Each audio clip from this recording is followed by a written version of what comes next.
When you study anthropology, most of the time your loftiest goal is finding an unknown, long-dead civilization.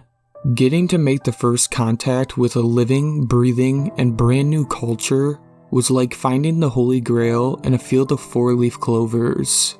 So needless to say, that when my team and I got the opportunity, we were over the moon. Our boat cut through the waters of the coast of Brazil towards the Modesty-sized island. My crew was small, but experienced. Amy, Greg, myself, and our translator Miguel. Why bring a translator to a totally uncontacted tribe? Well, it didn't hurt hoping that the tribe spoke Portuguese somehow. We all knew it was a snowball's chance in hell, but you never know. Our boat slowed as we neared the beach. We landed softly, and our spirits were higher than ever. God, what a rush. The game plan was to lead with Miguel, obviously. The other three of us didn't exactly look local, even on the mainland. So we were hoping that Miguel having at least close to the same skin color would help. There was about 50 feet of beach in front of us, followed by a dense tree line. You couldn't see more than 5 feet into the brush, so naturally, the three of us imagined a tribe 6 feet in. We were excited, but we knew what we were doing was dangerous. Uncontacted tribes tend to be violent to outsiders. We didn't want to look like we were bringing an army. That's why there was only the 4 of us. Saying we'd be outnumbered was an understatement. Even more, we had no idea the state of the island people on any level. Was it one giant tribe? Many small ones? We could have been walking into a war zone for all we knew. Walking into the tree line wasn't much better than suicide, so we waited. It was a beautiful day. The beach was calming. I could wait until someone stumbled upon us. It was about an hour before we heard a yell from behind the trees. We all instantly jumped up. Miguel took point. We all had to be trained to shoot before our outing, and we were all given a pistol and a knife for self-protection. My hand instantly went to my gun, but it stayed holstered. Slowly, from the trees, a small troop of native men approached. Each of them held a drawn bow, pointed towards us. They were dark-skinned, shirtless, and each were covered with dark red tattoos, head to toe. The tattoos were different on each person, but they were just as intricate as they were unique. They were all rather skinny. A few had pot bellies, but otherwise they seemed strong and healthy. They all had very short hair, minus the one leading the brigade, who had long braided hair down to the middle of his back. They inched towards us at a snail's pace. Each of them stepped in unison. They had definitely trained for situations like this. The long-haired one yelled something. I had no idea what it was. Miguel said something back. Couldn't tell what that was either. What's going on? Amy's whisper yelled through her teeth at Miguel. I am asking if they speak Portuguese. Miguel turned and faced Amy to say it. Smart. We didn't want them thinking we were doing anything sneaky. He turned back to them and tried communicating again. There were a few sentences back and forth, with the Portuguese word for Portuguese being brought up by Miguel each time. Their bows were still drawn. Each of us had at least 2 arrows aimed on us. The long-haired leader seemed to be getting agitated with Miguel, but suddenly, one of the men on his right spoke up. I picked up one word that didn't mean anything to me, but he said it many times. Adjugado. He said at least once in each sentence. The leader took a moment, before lowering his bow, and turned to his small battalion. They all kept their bows up. Adjugado? He asked them as a group. One agreed immediately, and repeated it back to him. Then another, and another. Slowly but surely, they all lowered their bows. I like this Adjugado thing, Greg joked to the rest of us. 4 of the soldiers slowly circled us and ended up behind us, leaving the leader still in front of us. He nodded and then said another sentence in whatever language he spoke. He beckoned us with his hand and turned around. He wanted us to follow him. The optimist screamed in my head that we were in, and I only really cared to listen to the optimist at this point. We entered the tree line and followed the long-haired man, and we were followed by his soldiers. It was only a minute or two before Amy asked what a jukudu meant to Miguel. "I don't know," he admitted. "It could mean throw them a feast for all I know." Greg and I looked at each other, smiled, and nodded our heads. Or it could mean, "Let's skin them alive in town square." It's a toss-up, he finished. Greg and I stopped nodding at each other. It was a short walk to their village, no more than 10 minutes. It consisted of about 20 huts, all in a round circle, some closer and some further from the center. A giant fire pit was the centerpiece. There were a few more people out and about, mostly women and children. The women shared the red tattoos, but had much fewer of them, but their faces were pierced all over. Their eyebrows, lips, noses, and ears. It seemed like each woman shared this. The children didn't seem to have their tattoos or piercings yet, and were busy chasing each other between the huts. That is, until they saw us. Every person in town turned to stare at us. A few of the women said something. One of the few men grabbed a child and hung on to her. The soldiers around us didn't seem to care. They continued on to one of the far huts. 2 of the soldiers took guard outside the hut, while the leader stepped inside. Miguel followed him, and I followed Miguel. Inside was a man sitting on a large woven bed. He looked much like the soldiers. Short hair, tattoos. The 2 locals talked for a moment. The topic was clearly the aliens that had landed on their shore. It was a short chat before the leader left us in the hut with the new man. He spoke to Miguel. His language sounded more familiar. A smile crossed Miguel's face as he responded. He turned to us. He speaks Portuguese. Greg, Amy, and I looked at each other like we had just struck gold. It was another minute before we got more information. Miguel filled us in. He has been to the mainland. His name is a jukudu. I have told him we are here for academic purposes and to extend an olive branch. He says he will translate for us, he announced excitedly. I almost fainted. This couldn't have been going better in my wildest dreams.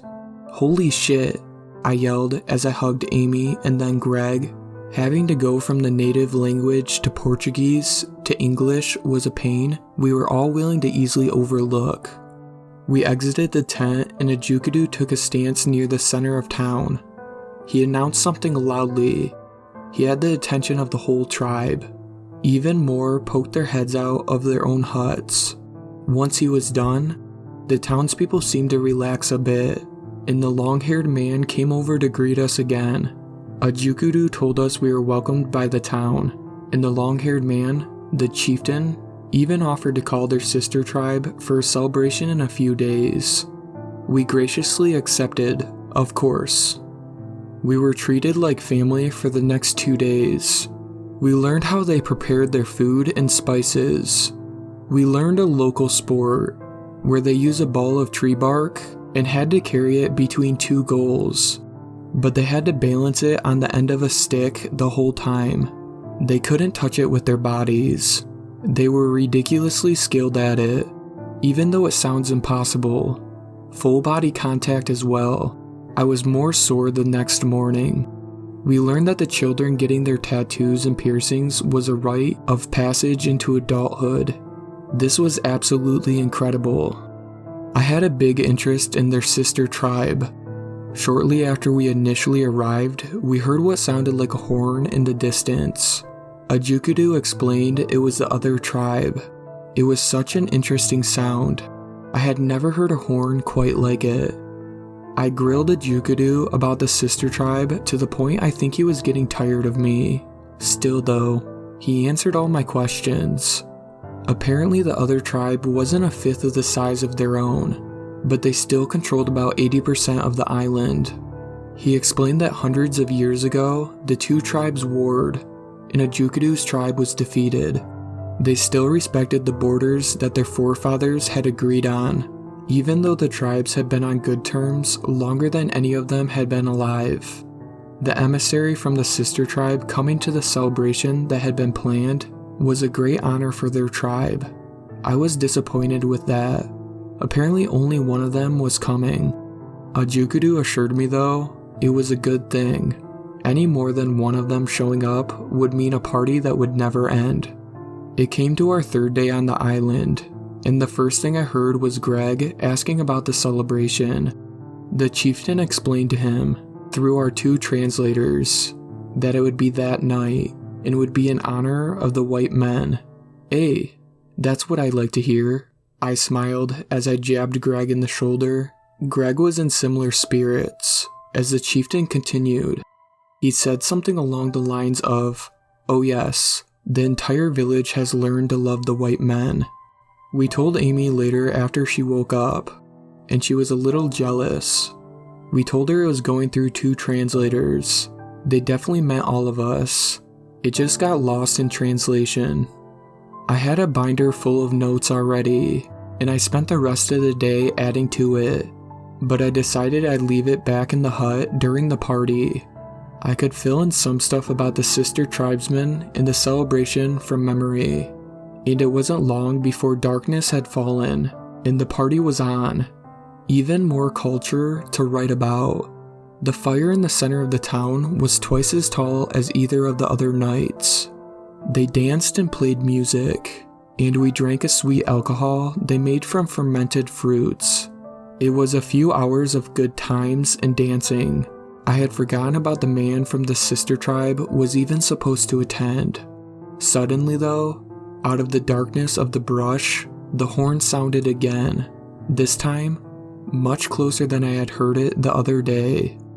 The locals cheered in unison as they scrambled to their seats around the fire. The chieftain gathered us outsiders up and pushed us to our seats, a big goofy drunken smile on his face the whole time. Everyone but Miguel, that is. He had taken him out in front of the fire and excitedly announced something. What it was, I couldn't guess. I looked back over towards where the sound of the horn was coming from, and I was suddenly confused. There was a pair of white poles just on the tree line. Where did those come from? I looked back over to Miguel and then the chieftain, and they were still carrying on. I thought it wouldn't be much of a welcome for the guest of honor. Again, I looked back to the trees and the white poles.